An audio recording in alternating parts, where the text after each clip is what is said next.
Ladies and gentlemen, big hairy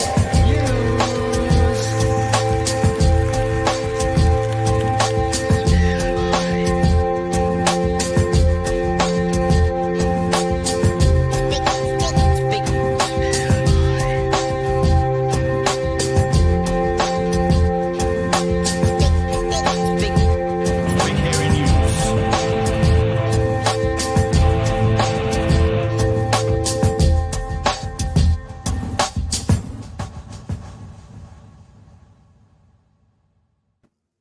Hey, kia ora koutou e te whānau. Welcome back to another edition of Big Hairy Solo News. Chewie's not on tonight, but good news is, whānau, we've got a couple of live guests coming up tonight to keep us all entertained, and there's been a contract signed that both of our guests will have to blow their foo-foo at one stage, so we won't miss Chewie too much. How is everyone? Hope you're well. Hope you had a good day. Busy around here. Before we get into the show, I just wanted to remind you, when I talk to our guests before the show and I don't set up my things, that the merch store is open at the minute. And if you would like to know more about the merch store, you can head to bhnshop.nz. If you have some outstanding merch, I mean, it's all outstanding merch, but if some of your merch is outstanding, i.e.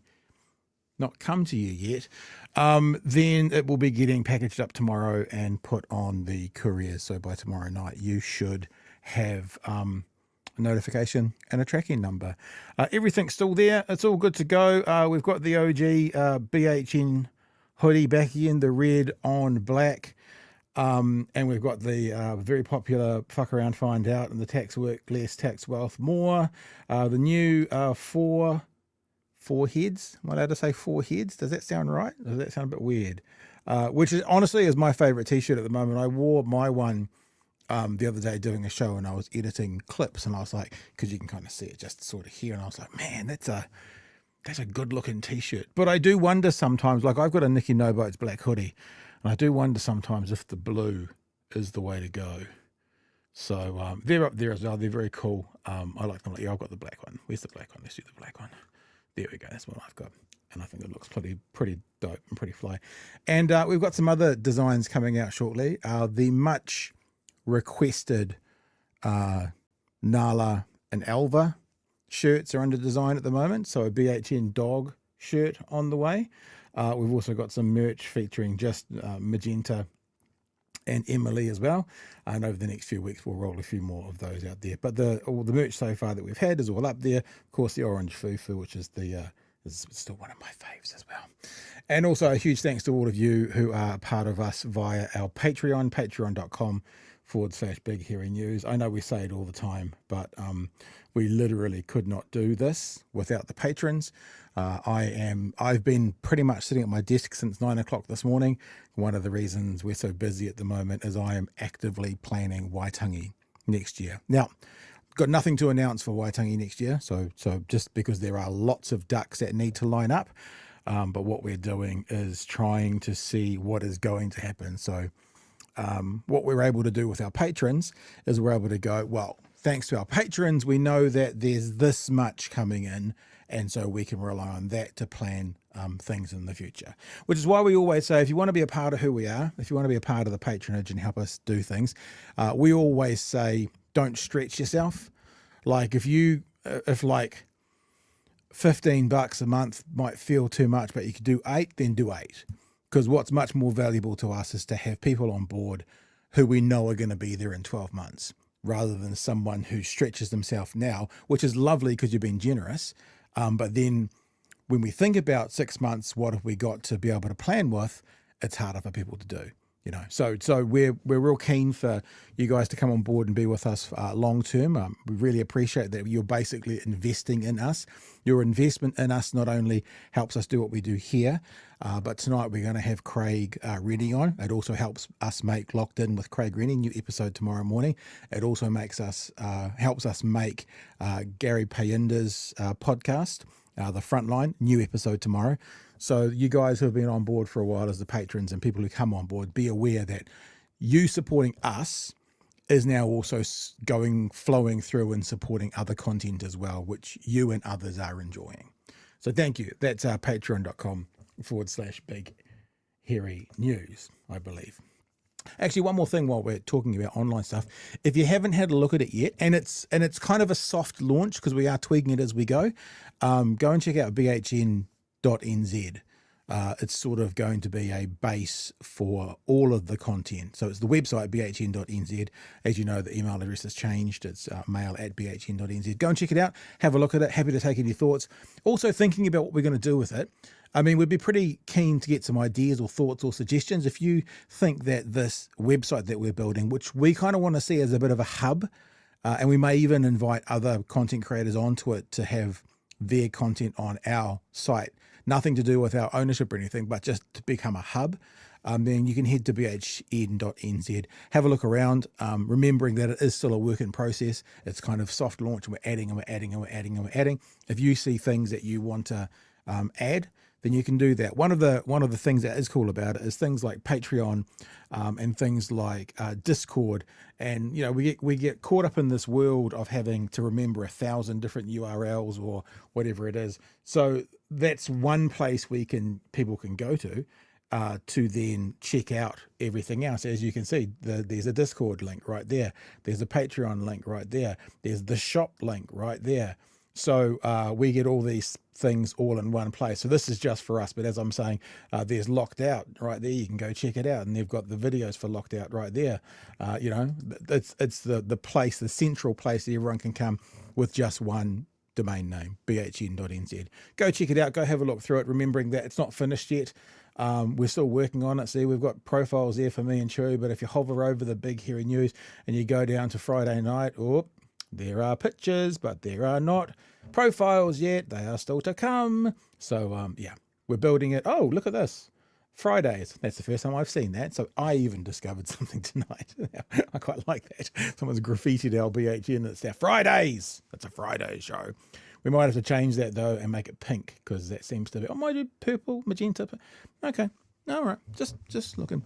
So I've just been and had a look, and I've seen something new. Maybe you can too. bhn.nz. Right. I know that earlier in the week we had teased a Green MP coming up. Kahurangi was going to come and talk to us, and I think it was about the abuse and care bill. We can check on that in a second. Kahurangi has called in sick. Got their mum or dad to write them a note, and they've called in sick, and they're like, sore throat, can't come to school today. But fantastically and in a lovely way, we kind of get to almost go full circle BHN Dunedin styles, because we have a Green List MP from Dunedin joining us. It is Francisco Hernandez. Sorry, Francisco, I muddled my words there. Hello, sir. Thank you for joining us and welcome to the show. Kia ora, happy to be here. Yeah. And how is Kahurangi? A bit sick during the week? Feeling better? Do you know? Yeah, we've all had a pretty rough spate of illness in the Greens at the moment, but something's out there. I'm sure you've noticed a lot of people seem to have been getting sick this time. What I have noticed is people are getting sick, but then we've got, even though it's still around, we've gone past that COVID thing, because people are getting sick and going, oh, I've got a cold. And it's like everyone's just going, oh, it's just a cold now. People aren't really testing. And I'm not saying they should or shouldn't, but aren't really testing. It is kind of, feels like even though the virus is still here, it is behind us and people's minds are not worrying about it, which is kind of interesting. Yeah, well, it's hard to find even test kits these days, so. Yeah, well, I think that my wife said the other day that there are test kits at our local chemist, but they're like $11 each or something. So even that's all gone. So, yeah. So there you go. Hey, welcome and thank you for joining us as a fellow Dunedin person. You are currently in Wellington. Are you Dunedin born and bred? What's the background for your story and your connection to Dunedin? Well, you know, like many people, I came over to Dunedin for university and I fell in love with the city. I ended up becoming president of the student union and getting involved in the student executive. But, you know, like many people who fall in love with Dunedin, couldn't find a job to stay in afterwards. So I had to move to Wellington and then find a job found work in the public service, and then ended up moving back to Dunedin about 4 years ago at this point to take a job with the regional council. And then from there, I got elected as a list MP a couple of years ago. So that's a very quick process of my love affair with Dunedin. Nice. And so you were working for the ORC, were you? That was my previous job before I got Yeah, elected. yeah, yeah. Was that when Michael Laws was on it? And did you have any interactions Yes. with that lovely man? Oh, yeah. Well, I mean, if you look at the ODT, he actually calls me out and a few other people for being part of a green cabal in the Otago Regional Council. So, yeah, he's had a one-sided beef with me. But look, I've just ignored him.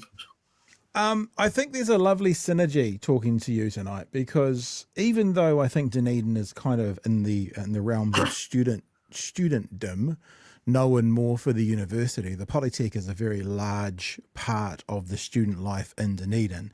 And obviously there are a lot of people around New Zealand who kind of only associate Dunedin with tertiary education. And so you guys have launched, and as I said, you are the tertiary spokesperson for the Greens.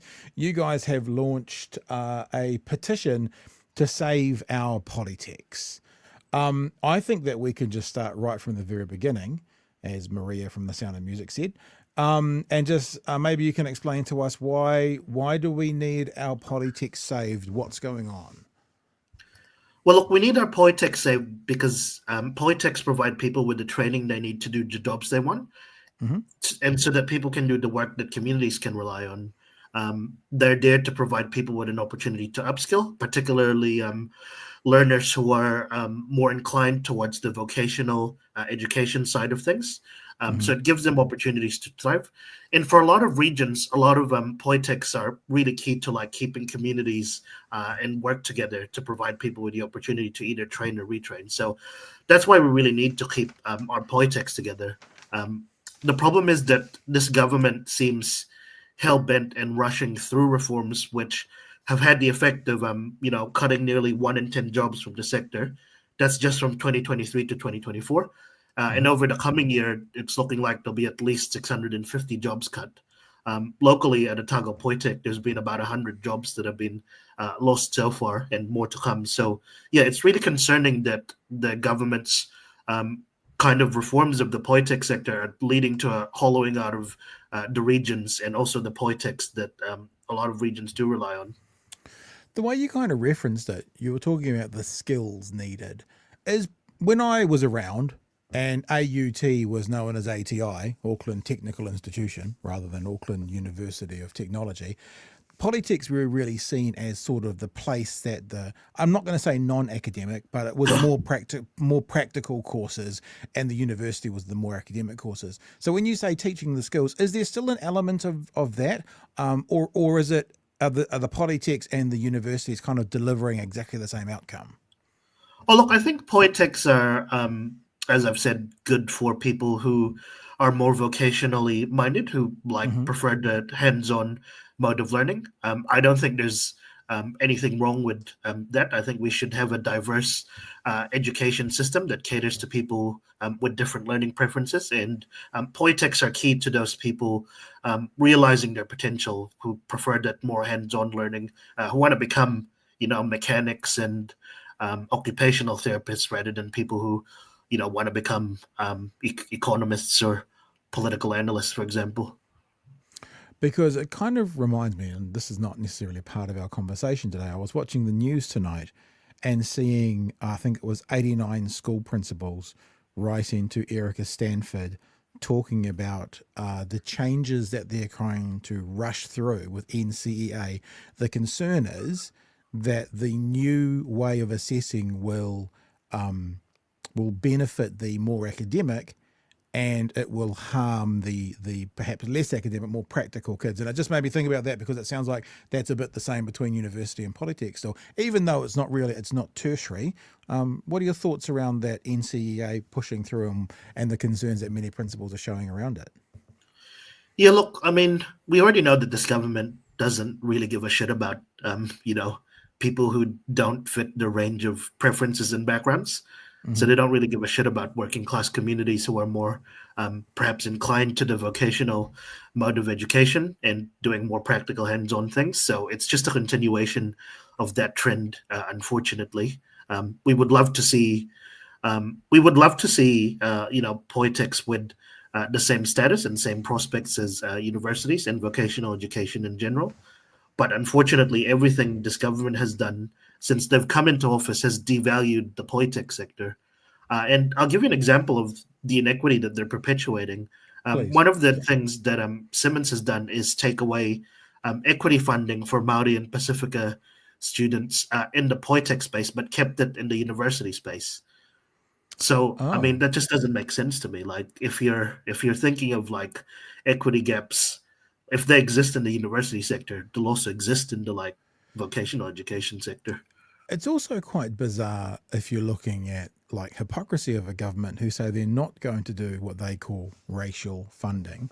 So they cancel it in one sector, but then they keep it going in another. There's some mixed message. I mean, I'm not saying we support that message, but just identifying a mixed message there that they're putting out there. Yeah, they've absolutely been inconsistent and incoherent, but that's no surprise. What is it that we need to do from here? Like I was thinking as well, and you'll have to educate me. I'm not across it entirely, but the previous government were bringing the Polytechs together under one tent, if we can put it that way. This government has said no, and now they're cutting, as your press releases have. What are they doing now compared to what the plans under the last government were? So the previous government introduced Te Pukenga, which is basically a super polytech, which encompasses all of the polytechs around the country. I think in theory that they were able to retain regional branding, and in theory that Te Pukenga was supposed to introduce efficiencies of scale and regional and consolidation and things like that. Because, one of the things that this country does is compete with each other. So it was supposed to promote cooperation over competition. Unfortunately, I think some polytechs felt like that the local voice and the local branding and local identity was undermined by Te Pukenga. And obviously the government was very much of that view. Penny Simmons, who's the former head of SIT, came in with a mission to reverse Te Pukenga.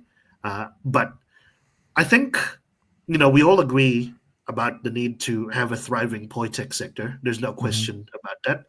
But for me, the model is almost secondary to what the outcomes it's delivering for learners and what the outcomes are delivering for, the staff who make the place what it is. And unfortunately, the level of disruption that the minister has introduced is to the scale so that it's even more disruptive than the efforts to set up Te Pukenga, because the government has not provided any kind of support at all for polytechs as they undergo this transition, except, and this is the interesting thing about it, remember how I said that Penny Simmons was the previous head of SIT? Yep. SIT is the only institution that has received support so far from this government. So, very interesting. That's interesting. I mean, SITs always seem to be one that's sort of outside the bag of all the others with their zero fees plan. That looks like black magic to me. I don't know how they can do that, but they seem to be a different kettle of fish. You've said a couple of times, you're talking about this government devaluing, and you're talking about cuts that they're making. Why do you think they are doing this? Why is the government devaluing the polytech sector, in your opinion? I think this is all a move towards that. It's consistent with this government agenda of privatization. So they run down the public services. They force them to make cuts. For example, the cuts that were going to be made in North Tech, which is the Polytech in Northland, was going to cut courses like horticulture and forestry, which is absolute madness in an area like Northland. So when you run it down, when you cut courses that provide skills and training that regions need, and then you claim, the Polytech isn't providing the skills and courses that the region needs, even though you force them to make the cuts because you haven't provided support. And then that's a pretext for like selling it off for parts and stripping it down and privatizing it and replacing the Polytech sector essentially with PTEs. And explain PTEs to us all. Private training establishments. So privately owned tertiary institutions. Yeah, privately owned tertiary institutions. And look, like some of them do a good job, but I think in general, the problem with PTEs is that you're adding on an extra layer of profit and not just focusing on the mission of having to educate people. So taxpayers ultimately end up having to pay more. Yeah. So what I hear you saying with the example of the forestry in Northland, in general, what we see in this government is prior to getting elected, what they would do is they would point to the government and they would say, it can't do it. It's broken. It doesn't work. Smaller government's better. They said all these things about how government doesn't work. Then they get into government and they start actively passing legislation to break government, i.e., where is the forestry training in Northland after they cancel the forestry training? And then they step back and with wide eyes and a polyangle and a look go, we told you that government didn't work, but we have the answer. It's such and such with an LTD at the end of their name. It just sounds like it's another version of that, but in the education sector. That's exactly it. And they're following this playbook in the health sector as well. And they tried to do like a version of it with a school lunches program. Like Seymour came in with like this idea that he could cut it down to like 200 million a year and there would be no problems. But the reality is he's like it's under investigation from the Auditor General. There's been like a lot of problems with the revised program that he's put in place, from melted plastics and the meals to the meals burning students. So it's this idea that you can just cut things and that it will function as well, or that you can just outsource things to the public sector, to the private sector, is just totally bogus. So if if a lot of people watching this content got their Christmas wish, which was a one-term government, what does a coalition on the left then do to turn around what's happening, especially to Polytechs? That's what we're talking about. What needs to happen to redress the issues that you're seeing? Yeah, I think the fundamental problem that we've had with education is that it's not seen as a public good. Like even under the previous Labour government, Polytechs were having to operate under the model of like having to be financially viable. Like we don't expect police to be financially viable. We don't expect the military to be financially viable. Like it provides a critical public service, the skills and training.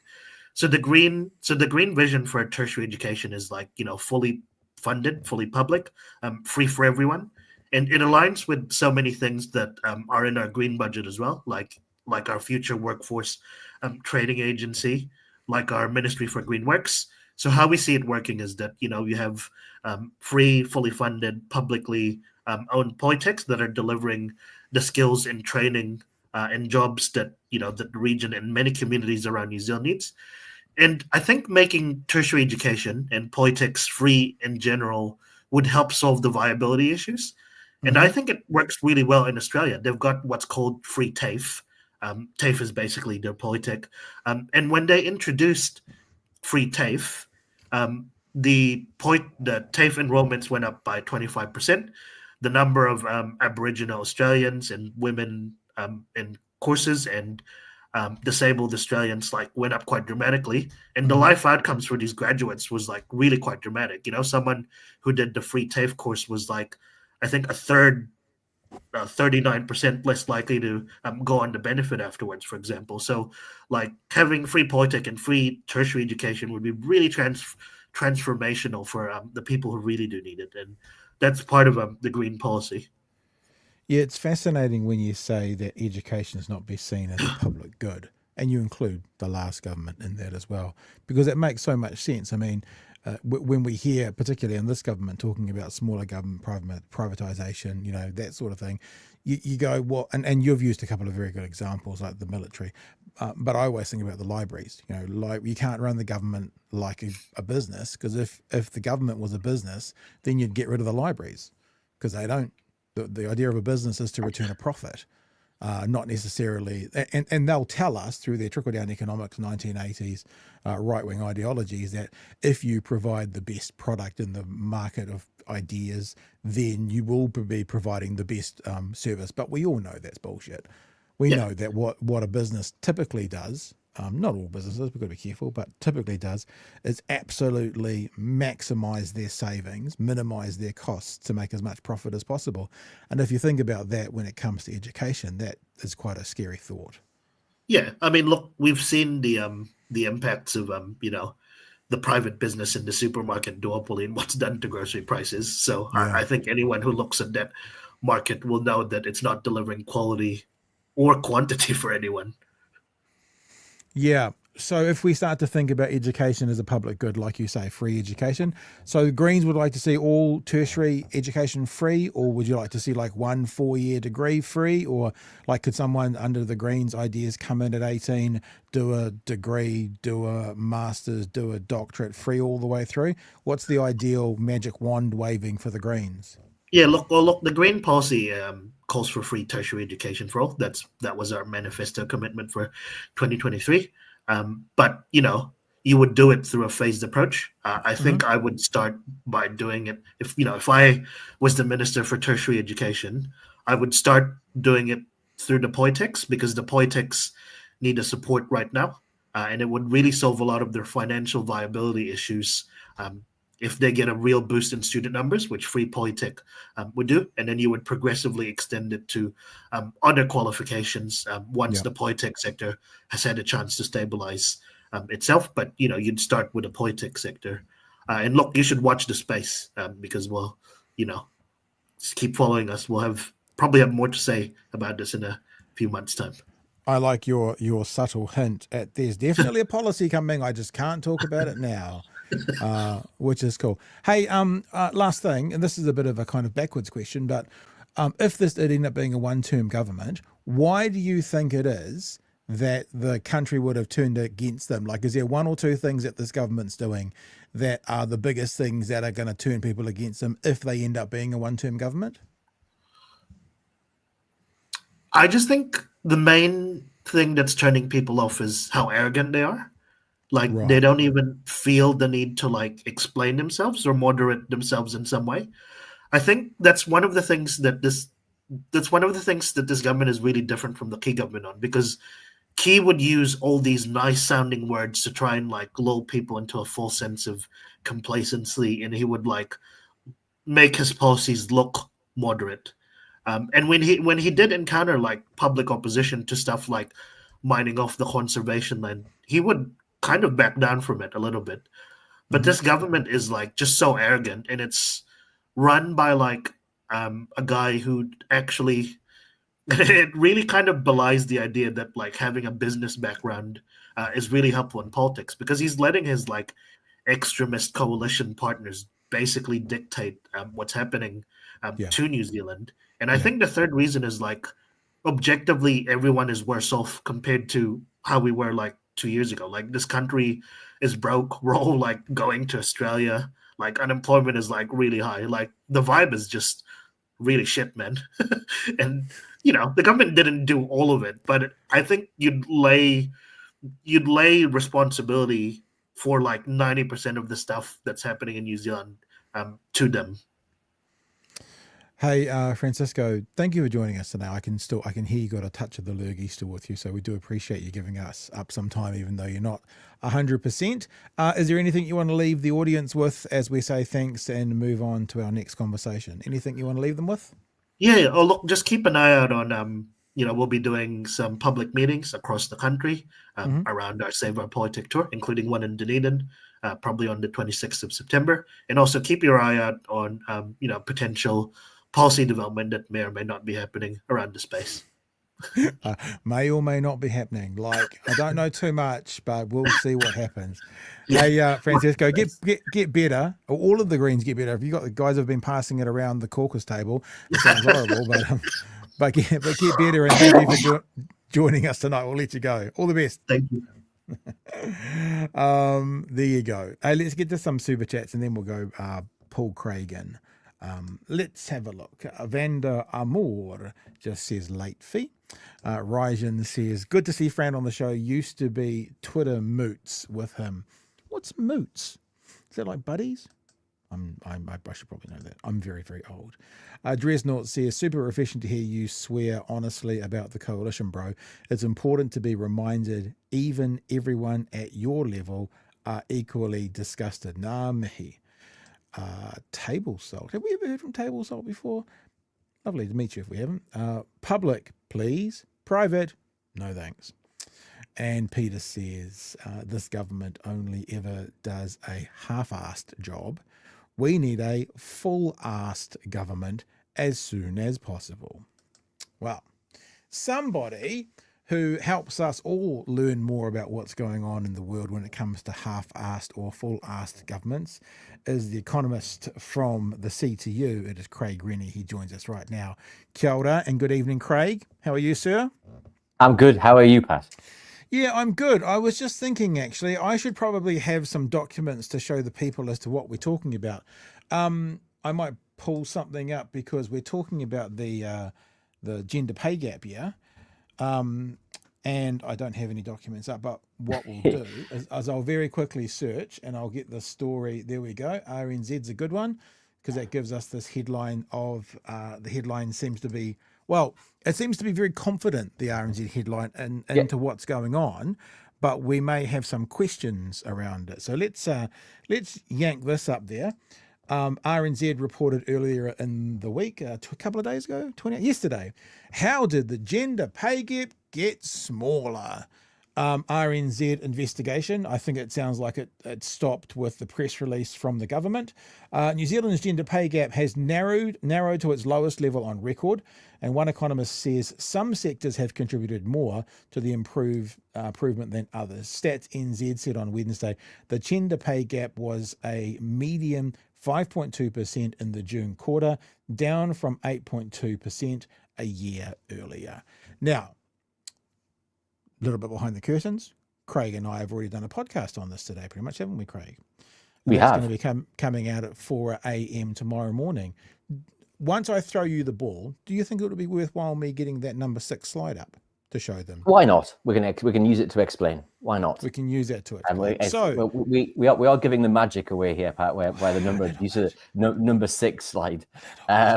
But you do say in the podcast tomorrow that comes out tomorrow morning, I'm going to do a full breakdown on this on Thursday night's edition of Big Hearing You. So tomorrow morning, people are going to need to come back and have a look at tonight, and it'll be good to figure out what's actually happening. So let's have a look at it. Let's tell us what you know and what you can show us while I open up this PowerPoint and I'll get you that slide. The gender pay gap, what we've been told is great news. Yeah. Great news. So, gender pay gap better than it's ever been for a massive amount of time. So we're talking about a very specific gender pay gap here. Let's be really clear. We're looking across the economy. We're looking at all wages and salaries. So this doesn't include benefits. This doesn't include unearned income. This doesn't include other forms of income that come from other sources. This is just wages and salaries. Okay. So the real pay gap, when you include all those things, is much, much, much, much, much larger. So this is a very narrow subset of the entire pay gap across the economy. So basically employees, whether you're getting a salary or drawing a wage, it's the employees of New Zealand gender pay gap. Yep. There's just shy of 3 million people around the country who draw a wage or a salary of some description. And that includes, that will include 12-year-olds who are working. Sure. Yeah. So you've got to be slightly careful. But in terms of the data, we start out wide. Everyone, there's a really big pay gap because there are a lot more women on benefits than men. And as a consequence, the pay gap, if you started to include benefits incomes, would also be larger. We also have more elderly women in receipt of superannuation because they survive longer. So the pay gap would be larger on the other side as well. Long story short, when we look at that data, RNZ is not wrong. The official data says that the pay gap for wages and salaries declined to 5.2%. It fell from 8.2 to 5.2. Now, a fall of 3%, that's the biggest fall that we have data for, and I can take this back to 2008. Because that CTU numbers go back that far, eh? Yeah, that and right? official data goes back that far Right. in terms of readily available data. And you can see on the screen here, you've got 2 lines, and this is why this becomes important, because the orange line, which is the median line, and let me just explain to the audience, just in case anyone doesn't know what we mean by median. Median just simply means middle. So now, if we we talked took, about this afternoon, and what I said was if you had 10 people and one of them was earning $1 million and the other 9 were earning $50,000, the fifth person, the median would be $50,000 because that would Correct. be the middle person. So it's got nothing to do with total. It's literally the one that sits in the middle. one that sits in the middle. So if you had 9 people, it's the fifth person in the middle. There's 4 either side. Yeah. And if you look at, so that median gap, Stats NZ uses that median gap as the official measure. And it uses that because it believes that that's a better measure than the mean measure, which is the kind of classic average. The mean average is simply you take all of the wages and then you divide them up by all of the people and you get an average wage. So my silly example of 10 people, if you had one person earning $1 million and 9 person earning, I'm doing this in my head, 9 person earning 50, that's 450K. So that'd be 1.45 million. Then you divide that by 10. So in my group, the mean would be 145K. The median would be 50K because that would be the middle person, which really goes to show we need to know which one we're working with and what it actually means. And in terms of the data, why this is really important is that those differences are quite large. But when you have really big populations, when you're doing this over 3 million people, it's a lot less variable. Sure. And importantly, we at the CTU have been using the mean number since 2008 because if you increase the minimum wage, it makes no difference to the median wage, to the median pay gap. If you have someone at the very far end, if you have a group of individuals who make sky-high salaries, it makes no difference to the median. The pay gap still looks the same. Yeah. And so we in the CTU, we use the mean number. Now, what you can see here is the median has changed a lot. That's 8.2 to 5.2% fall. But the mean has barely changed at all. I just think it's quite important to point out one thing, and I know you're all very smart who are watching and listening, but I got a bit confused with this because the graph is like reversed because it says it's going up, but that's because it's 0 at the top going down, in case you're on a small phone. So 0 would be at the top, and then it goes -2, -4, -6, -8. So in other words, even though it's an upward incline, that means it's going from just over -8 to just over -5. So just in case, it's just me, it's probably just me, everyone's smarter than me, but just because that's it. So this one here is the middle, this is the median, and this is the mean, this is the average. Correct. Okay. And what this is demonstrating to us, to the best of our knowledge, essentially is what's going on with that middle worker. Yeah. And our best analysis here is that over the past couple of years, we saw some quite big, quite good pay increases for nurses, for teachers, for some public servant groups. We also saw some pay equity deals delivered. Nursing, for example, saw a big pay equity deal. We saw social workers, Oranga Tamariki social workers, receive a pay equity deal. As a consequence, that's affected the middle worker. And that's shifted the needle for that group. But for everybody else, the distribution of the group, it hasn't moved them at all. Yeah. So outside of that narrow band, the pay gap has done extremely little. And if you're in the private sector, which is where you get most of that low income group and high income group, your pay gap has done nothing. Yeah. And so the challenge here is that what looks on the surface as a really good result, and I would be delighted, I would be over the moon if we had seen a pay gap of that size really fall. Because that would be demonstrating we were making real progress on closing a gap that does not have any justification other than discrimination. Mm. Mm. Yeah. So you're kind of saying well, it's not really hidden, but there's some nuance which is being left out of this conversation. Everyone's just dancing, saying, look how good we are for women. The gender pay gap is so, but what you're saying, the other way to think about the median versus the mean is for most of us, there's not much difference in the pay pack. The pay pack hasn't changed that much, even if the middle person is now sitting in a different place. But overall, the pay is kind of the same. And the key thing here is that it's the pay of the middle female versus the middle male, right? Because the pay of the middle female rose 5%, which again suggests it's collective agreements moving the needle in the background. The pay of the middle male rose 1.9%. As a consequence, go on. I was just going to say, because you're talking about there's been kind of decisions made that help this. We've had all these cases of pay equity be cancelled. Do we have any analysis of what they would have done? Or do we have any idea of what they would have done that now they won't be because they've all been cancelled?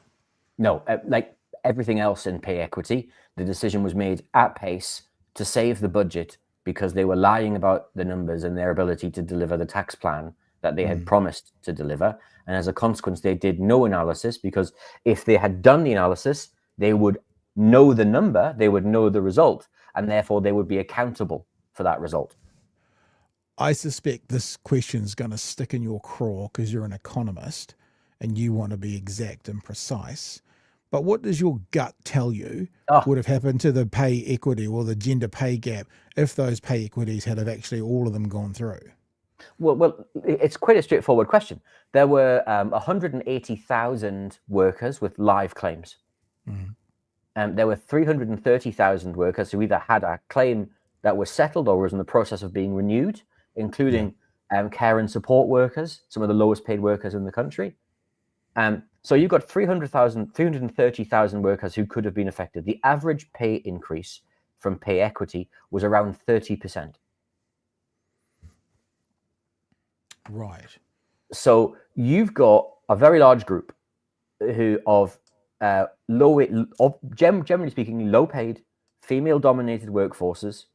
And I don't need to be accurate to 3 decimal places to know that would have had a very significant impact on the gender pay gap. It would have had a very significant impact on the lives of those workers and their families, because this is the thing: it doesn't benefit me as a male to have a pay gap for females.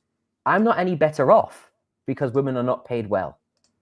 In fact, I'm worse off as an economist, right? I'm worse off because women don't have that income. They're not outspending. They're not delivering economic growth, not through any fault of their own, but just simply because they're not paid the money that they're due because of gender discrimination. Right.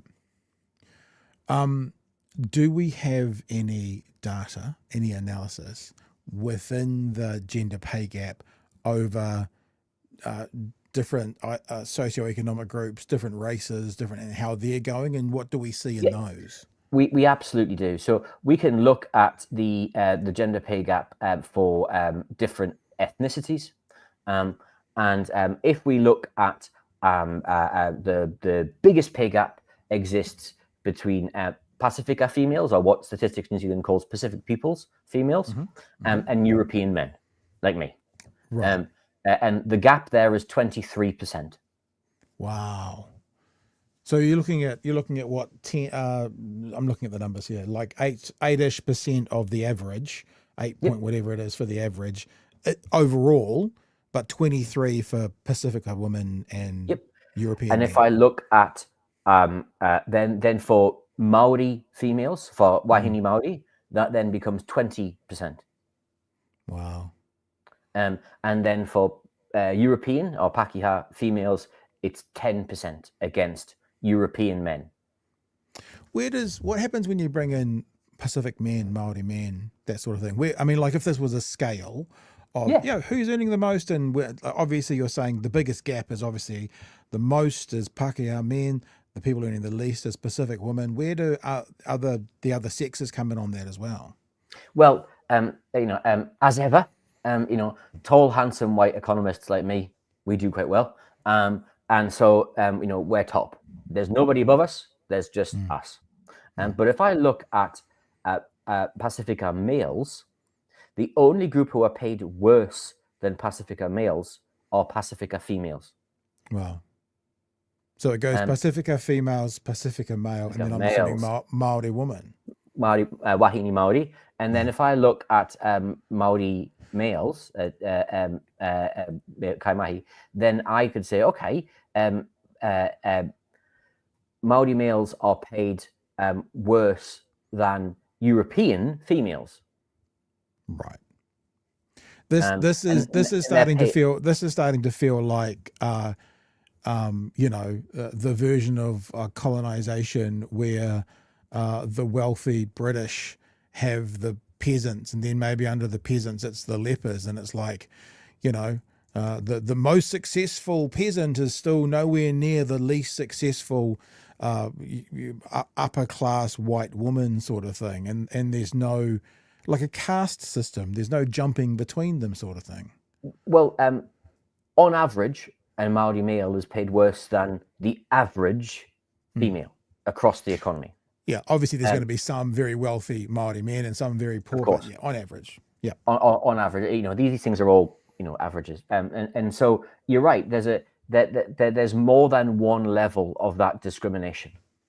So you've got gender discrimination, and intersecting that, you've then got ethnic discrimination as well. And all of these things compound on each other.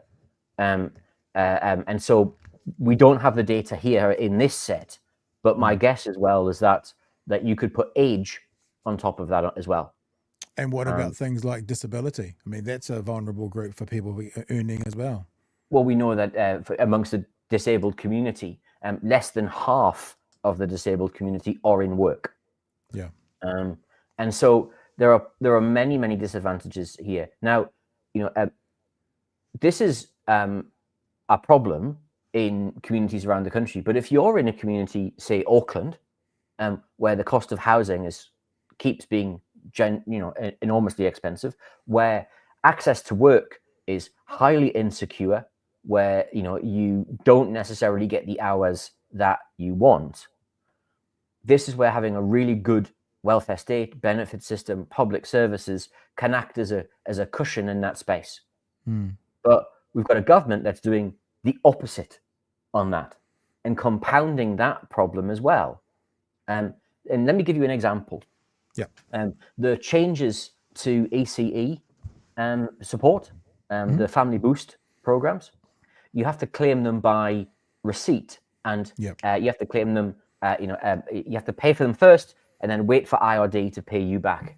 Correct. Well, guess what? If you don't have it, you can't claim it, because you don't have it to pay it out, to wait 3 months to claim it back quarterly. But people like me do. And so what looks like a system that's equal and supposed to be making access easier actually works in the opposite. And the data we have here tells us that, yes, we might say on a very narrow group for a very small bunch of people, the gender pay gap has closed. But actually, when we look across the economy, there's still huge amounts of work to do. There's still huge amounts of need that's not being met. And there's still a huge gender pay gap problem to actually address.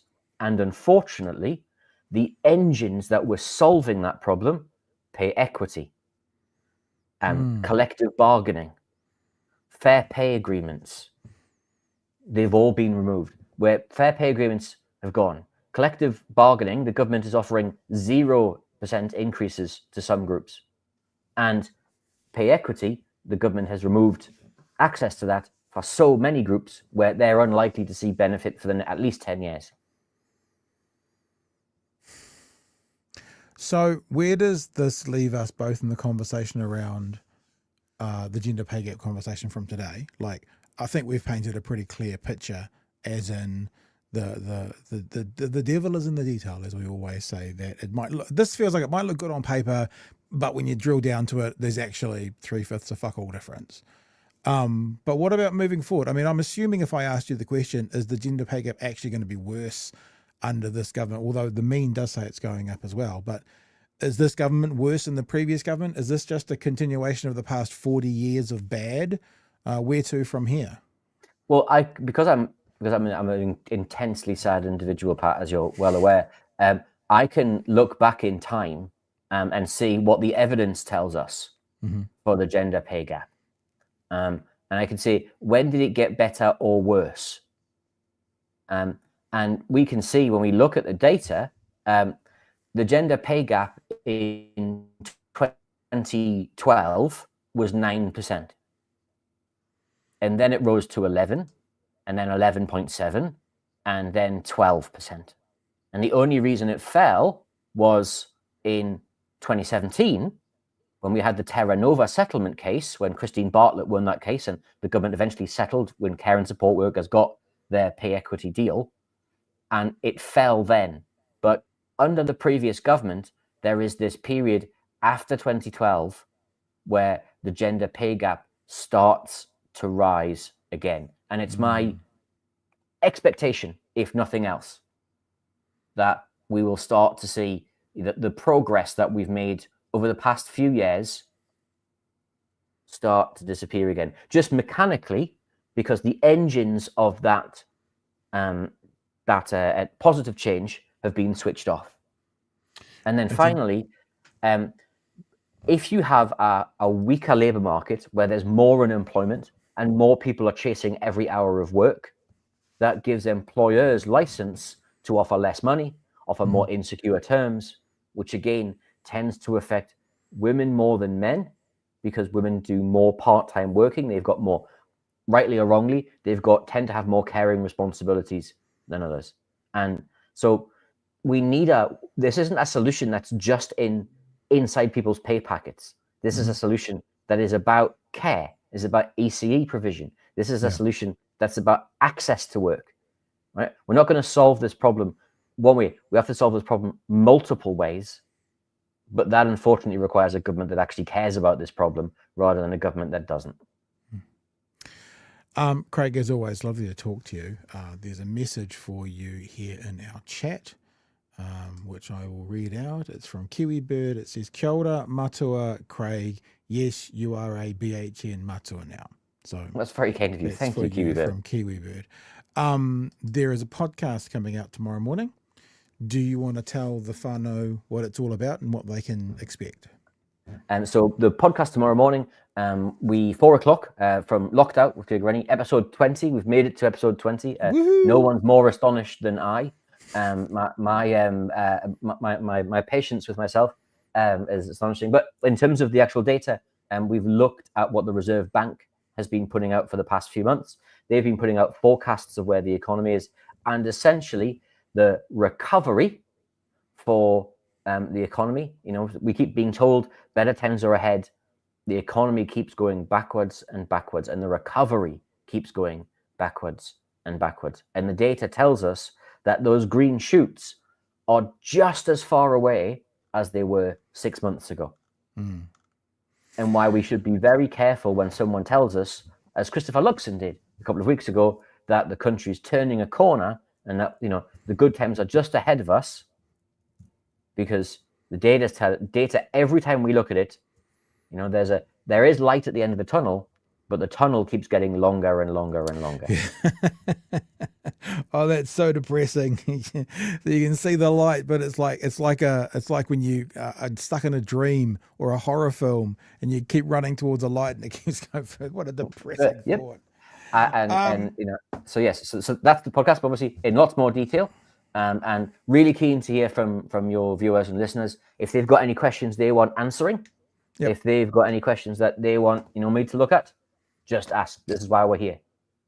And I think people can now actually go to lockedoutpod.nz. Shall I check it?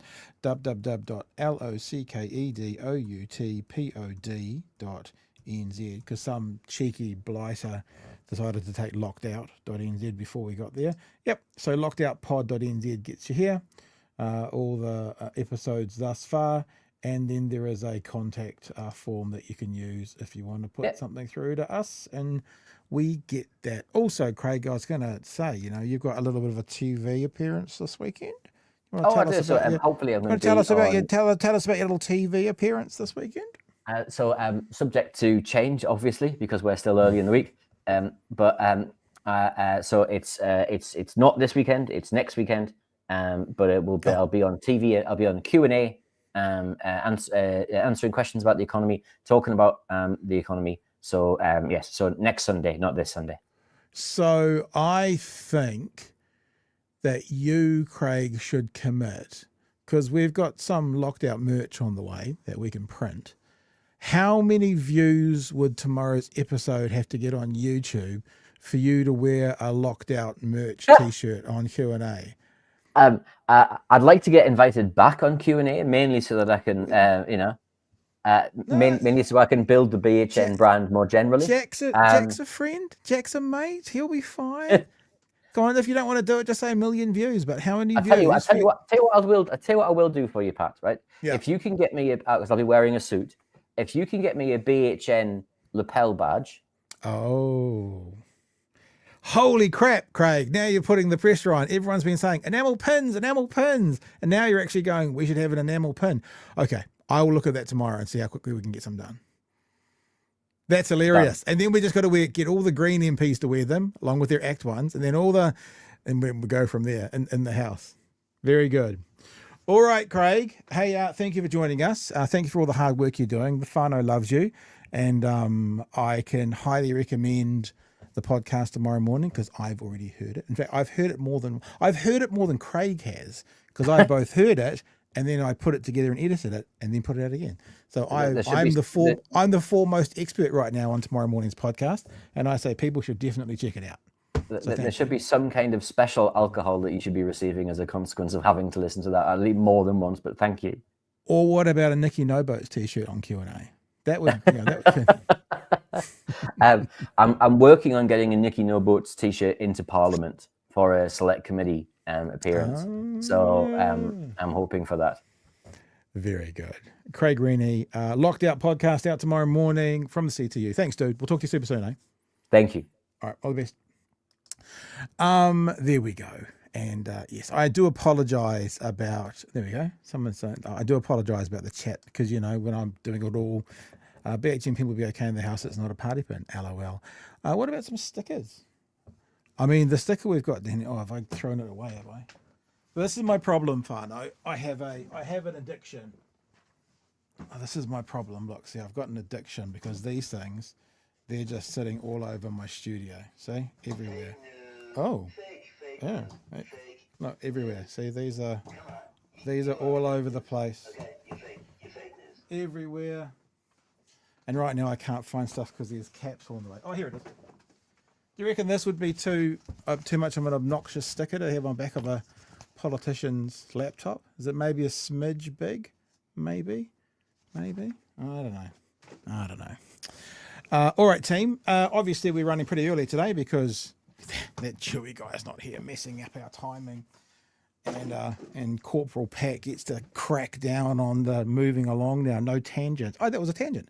There you go. We did a tangent. A tangent on Pat's addiction to Pat's hats. We've got time. I want to definitely do another story. And we might actually throw another one in there as well afterwards. So I'll just have a quick scroll through the chat to see if there's anything else. Oh, just lots of love for Craig. Thanks, Craig. Thanks, Craig. Thanks, Craig. That's still going. Thanks, Craig. Car by Craig. Was Craig on Coronation Street? No. Unless you mean somewhere in New Zealand. Did you see him on a place called Coro Street? I don't know. Everyone's been on Shortman Street though, so same sort of thing. One of the benefits of TV3 not having an AM show anymore is they have to put everything into their 6 o'clock news bulletin. I'm actually not taking the piss. I'm like, they don't have space to float things out into other parts of their network. watched TVNZ News tonight, and this alcohol laws to be loosened story got less than 60 seconds on TVNZ, and they went, check out for breakfast tomorrow morning, we'll have this interview. So they were able to farm it off because they've got other things going on. 3 can't do that, and 3 can't do that because they don't have an AM show to farm it off to. So we've got a full 4-minute story here about these alcohol laws. Now, I'm getting a little bit sick and tired of the ACT Party using reasoning to either bring in legislation or not that is ridiculous when you apply it to any other legislation. We heard Nicola McKee yesterday, excuse me. Sorry, that was my call coming up. Nicola McKee yesterday saying the reason that the Act doesn't support the under 16s having restrictions on social media is how are we going to enforce it? I mean, what's the point in having a law if we don't know how to enforce it? Yeah, you could do your own maths in your own head, whānau, all of those laws at the moment that are basically impossible to enforce that are still on the books. Well, it happens again with this story. Nicole McKee is basically saying most New Zealanders are good with alcohol. They don't abuse it.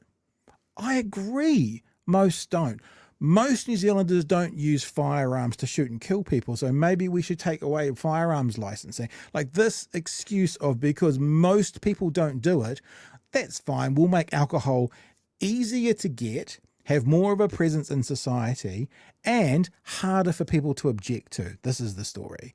Again, if we follow that principle through other legislations, we would have a very, very, very different country. The government has signed off on loosening alcohol restrictions. Associate Justice Minister Nicole McKee announced the proposed changes to the Sale and Supply of Alcohol Act, saying they would make life fairer for responsible drinkers. Okay, so let's change that. Let's make life fairer for responsible drivers. We can just turn every motorway into an autobahn. Let's make life fairer for responsible drivers. Let's make life fairer for responsible bike riders and get rid of helmets. So whatever. Let's make life fairer for responsible cannabis users. You know, it's like, I'm not saying every legislation and law needs to be in carbon copy, because I'm sure if I said that, we'd find gaps. But in general, they're using these reasonings and these excuses. They're bullshit. They're just ways that they can drive through their fewer regulations, more access to harmful ideas, or more access to harmful products, more access to harmful products that, funnily enough, have big, massive lobby groups that potentially might cut them a check. I'm looking at you, tobacco lobby. The changes include giving alcohol licence holders a right of reply to those who object. And applications to oppose alcohol licences will be restricted to local communities, pushing... Now, this is a law that was changed under Labor. I'd like to do some more looking into this because it used to be no lobby groups, and then I think in 2021 it got changed that lobby groups could do it, and now it's going back to no lobby groups. Now, I stop and I think if they're going to stop lobby groups from being able to oppose things like a liquor store coming up in a community or being 40 metres from a school or whatever it is, then what about other lobby groups that want to oppose other things? I'm looking at you, Free Speech Union. I'm looking at you, Family First. Is this government also going to change laws to stop those guys putting in objections to legislation coming in as well? Because if you don't, I smell hypocrisy. Out lobby group campaigns.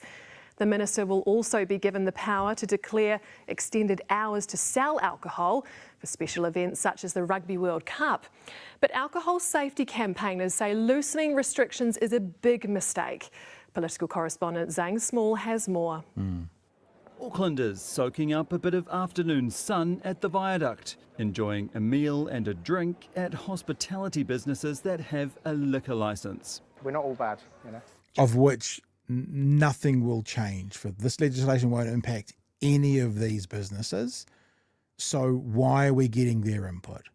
Unless, of course, they want to open up a chain of them or more of them around the country with places that currently there are restrictions on. This is not something that's going to help already established places. This is about new places. So why are we hearing from the people who are already established? As I said, unless They want to be able to open up more locations with less regulations. Jamie Freeman from the Lula Inn is celebrating a proposed law change announced today that would restrict who could object to businesses obtaining or renewing a liquor licence to those who are in the local community. It's going to help us, I believe. It would reverse a law change in 2023 under Labour that allowed anyone to object to liquor licence applications and removed the ability to appeal. My focus has been on making sure that there was a fairness for businesses, that they could have a right of reply to objections. And I don't think the changes that I've made there is going to impact alcohol harm. I mean, the idea about having a reply to the businesses, I mean, I guess, and if you've got a fair system, you can see there's something, as always, the devil in the detail.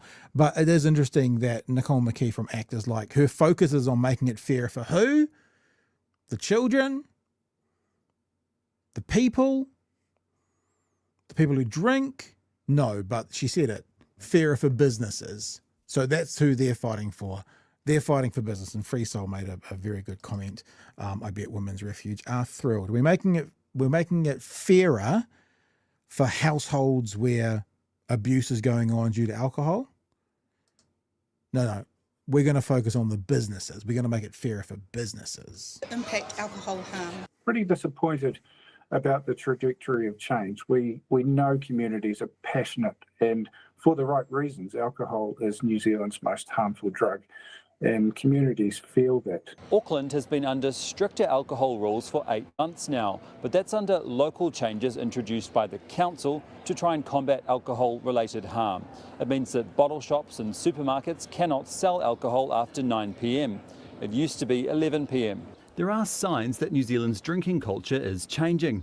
The latest National Health Survey... Maybe it's got something to do with the new laws, if it's changing. Maybe it's got something to do with the new restrictions, if it's changing. Maybe it's one of the contributing factors, and then this government's winding back the clock. Found the rate of hazardous drinking was 16.6% of adults in 2024. But that was down from 20.4% in 2019. So in 2023, if these changes were put in place and now you can't get alcohol in a bottle store after 9 p.m. rather than 11 p.m., maybe those are the changes that have contributed to that change. Yeah, this government wants to give more freedoms to the businesses.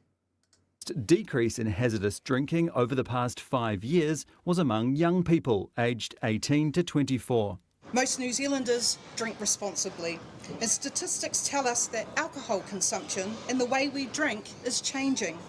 We are seeing a shift towards low and non-alcoholic beverages. But alcohol-related harm is estimated to cost $9 billion a year due to cancer, hospitalisations and ACC claims. One way the government says it's going to tighten access is around home delivery of alcohol through services such as Uber Eats.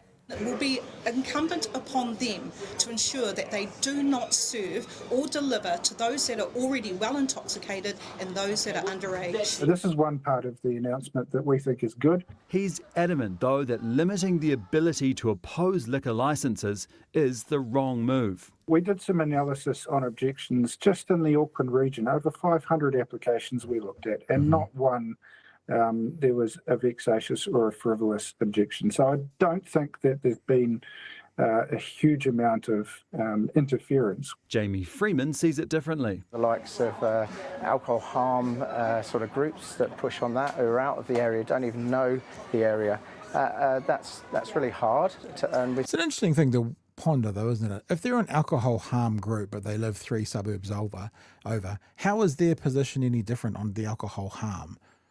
You know what I mean? It's not like it's about a trees being cut down. Well, you could look at the the ecology of it, but it's not like about are we going to change the colour of the footpath in this suburb and really only the people who are in that suburb in that footpath. But alcohol harm is alcohol harm. I doubt that alcohol harm differs between suburbs or cities. I mean, the content of it may differ, but the actual way alcohol harms people.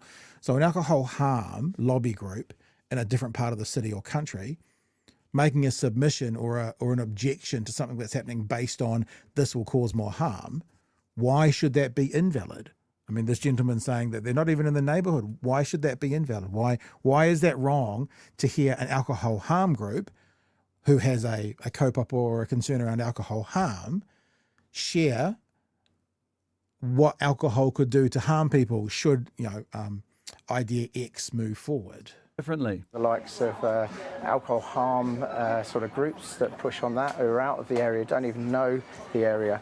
That's really hard, and we sort of saw an increase in objections, and it's all being driven by that. Luckily for him, the government agrees that limitations and regulations on businesses are overflowing and the taps being turned off. Okay, so Zane, how are... Sorry, I just have to acknowledge the pun and go, no. Delivery drivers going to withhold alcohol from someone who's perhaps run out of booze late at night?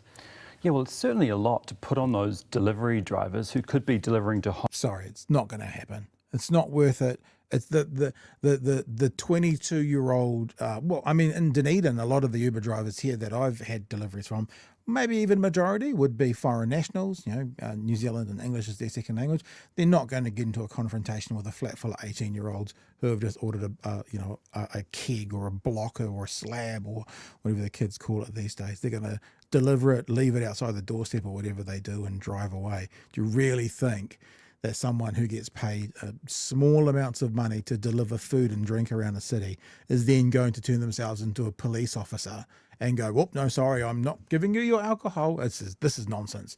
It might be an idea, but it's nonsense. Homes where the occupant is an alcoholic. So you'd hope that the companies would have the appropriate training in place for their staff to deal with that. What, the Uber Eats is going to have training in place for their staff to deal with an alcoholic? Uber Eats is going to train their drivers how to deal with alcoholics. Come on. I don't want to give you too much grief, young man reporter, but let's just be real. This is not the world we live in. The minister essentially said that it is up to those companies to deal with it. But the government is also looking to introduce digital IDs in the future, and she said those would be... Come on, my conspiracy theories from the front lawn of Parliament 2021. Digital IDs are on the way. Where are you? Let me hear your voices. Given to those companies eventually, so that that could help them with the age verification issue. Another part of the announcement today was that the government will allow hairdressers and barbers to supply a small amount of alcohol to their customers without the company needing to get that liquor license. And the minister said that would be something like a beer or a wine. Zane Small, thanks so much. It's good when a government does policy and they say, something like, what's the speed limit? It's something like 55. Something like. Yeah, anyway, look, I can just see this is a bizarre one. And I've always had this policy that if I can understand why you believe what you believe, I can go, okay, I get it. We disagree, but I get it. So if I can see why a government would do a policy and I kind of go, yeah, it's not my cup of tea, but I can see it. There's a part of me which will kind of go, yeah, we need to get rid of these guys to get this out, but you can see their connection. This is one of the ones where you go, there's no rationale. There's no rationale not to let lobby groups speak into this. If you're allowing lobby groups to speak into other legislation and make submissions other places. Now, if you did it all, I'd go, I don't have a problem with lobby groups, but you're consistent. I see it. And also just, as people have been saying in the chat now, is it because it's more readily available and more widely used that it causes more harm? But at the moment, alcohol is the most dangerous drug in New Zealand. Alcohol causes more harm in New Zealand than any other drug. And the government's making it more accessible. The government's making it harder to object to. And the government is, as Nicole McKee's saying, doing what's fair for business. I don't think so. All right, team. Last of the chats, but before I think we head off to the night. I know it's very strange. I'm not quite sure what this feels like. Not going till 17 minutes past 11 with a wee Wookiee yelling at me. Dun, dun, dun, dun. It's also when you got to do everything yourself. Dum, dum, dum, dum, dum, dum. Then you can't even do it while someone else is padding for you. There we go. Some super chats that have come in. Couple there from the Danger of Mouse. Let's make life fairer to the wrong people that screw the system. Thank you for your $5 super chat. Stanza also said this. Imagine taxing the weed industry. Well, see, this is when they had the referendum a couple of years ago. They did this. $500 million. So this government could have had another $500 million in their coffers to then give away in tax refunds and landlord reimbursements. But this is one of the conversations that we constantly had. Legalize, decriminalize cannabis. You can tax it. You can make it safer. You can actually control it a bit more, keep it out of the hands of people who maybe shouldn't have it in a more easy way. There were no downsides. People who are currently smoking cannabis now and using cannabis as a recreational drug, they're not going to then, they're already smoking it. So you're giving them a safer alternative and you're taking a roaring trade out of the gang's hands. Like, where is the downside? Like, literally for the cannabis referendum, where was the downside? We were gypped. We were absolutely gypped out of that. Danger of Mouse says, courier is not there to police anyone. Exactly. Imagine your part-time Uber Eats worker, Uber Drinks worker, I don't know that's what it's called, turns up, it's 1 a.m. and they're delivering something to someone from somewhere. And are they going to go, can you please breathe into this bag? I need to know how much. Oh, it's just not going to happen. It's just nonsense. It's buck passing. It's the government passing the buck, actually. And it's ironic, isn't it, that when they want to hold businesses accountable, like Uber Eats, they use it as an excuse to say, well, the businesses have to be responsible for the training so that the students who are running around doing Uber Eats know about when someone's an alcoholic, when they wanted what they need to do. Ludicrous. Here we go. Gareth says Uber Eats alcohol delivery do check your ID, or at least they did check mine. Yeah, but even still, like cool, taken. They talk about drunk people. They won't deliver to drunk people. So you've got a party going on and there's one person who's not drunk and they get it. You know what I mean? It's like you've got a flat full of 17-year-olds first year out of school. One of them's 18. They get the alcohol. It's just, yeah. It's to me, it feels like the idea of finding a solution to a problem that doesn't exist. And that's and interesting that this government will be doing it. That is the worst kind of bureaucracy, because they're spending time and energy and money on finding a solution to no problem, which is what they're doing right now. Overred Rover says, I propose no alcohol in supermarkets. Yeah, lots of people have thought that before. I used to live in Titirangi in Auckland, in West Auckland. They had quite a cool system in Titirangi. It was actually a dry region, so you couldn't sell alcohol legally. So basically what happened is there were bottle stores. There's a lovely little bottle store in Titirangi Village. I haven't lived there for 10 years, but when I used to live there.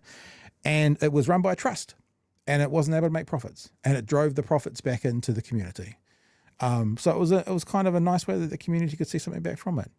If you're going to sell alcohol, it wasn't a bad way to do it. It was almost a version of, you hear Zoran Mandami talking about, state-run supermarkets. It's sort of a local trust-run alcohol store.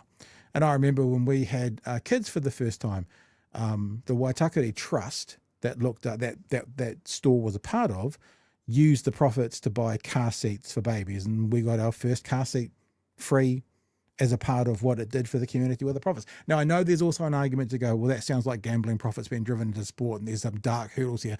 I'm with you. But I'm just saying, as compared to just profits being driven back into big business, it felt like a nicer solution. Overred Rover also says close Bellamy's.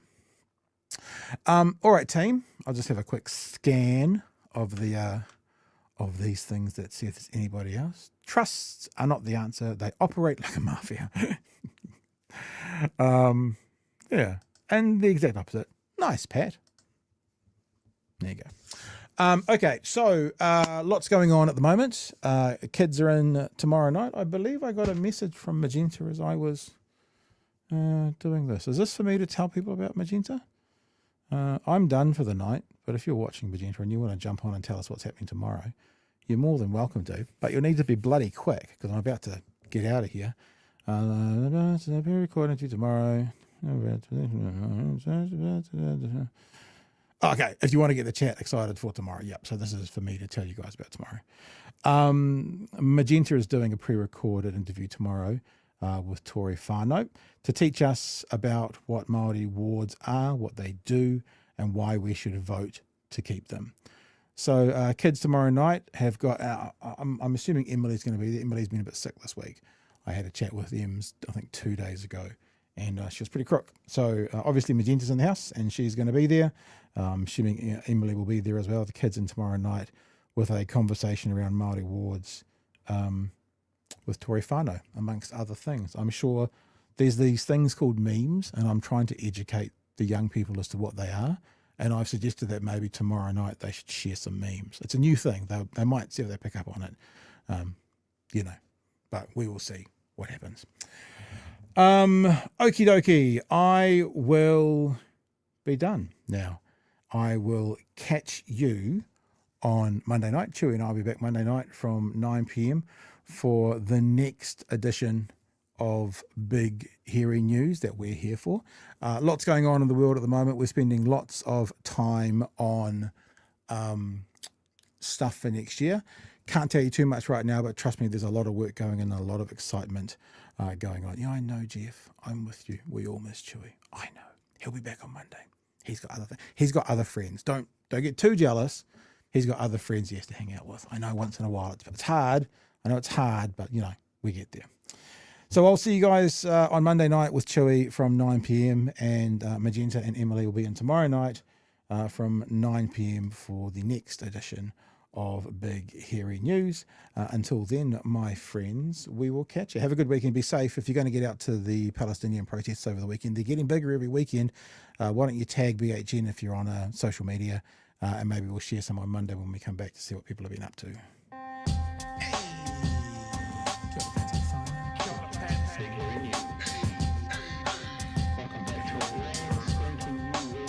Help us settle a debate, whether it be thoughtful or funny, even if we're all creatures of hate. It's a fine line that we're walking together. For better, push aside the temptation to berate. Let's take a note of the corners we stand in. As many points as the hairs on my chinny chin chin. When the news that we're watching is hairy, knowing all the things that we need to be wary of. Like the rich have the hand out for rewards, while the many have to work at what they can't afford. And the rest of us ain't paying attention, or maybe have questions we're too worried to mention. Other media is still dwelling on trivial facts, vetting bees from the rice and the mice from the rats, and picking and choosing a war path to run, and linking ourselves with the hill to die on. It's gotta come down to a welcoming vibe, with an A and a self and a higher in mind. All heavily, neither this way or that, and we'll be analyzed by what Chewie and Pat. With the evil in the world trying to mess with your head, and you're sitting on the couch, you're thinking chivalry's dead. Each night, 2 nights, they're gonna sing you to bed. It's Big Hairy News. Nothing else really to add. Thank you for your very kind comment there, Portava. I can see what you said there. It's very kind of you. It's very generous. I will see you Monday night. There's nothing too much to add. If you're in Dunedin, hopefully we'll catch you at 1 o'clock. Saturday afternoon, I'm thinking in the Octagon. No, if not in the Octagon, might be at the museum again. I'll do my research and hopefully catch you there on Saturday. Other than that, Monday night, have a good one. Whānau, be safe, be well. We'll see you when we see you. Hooroo.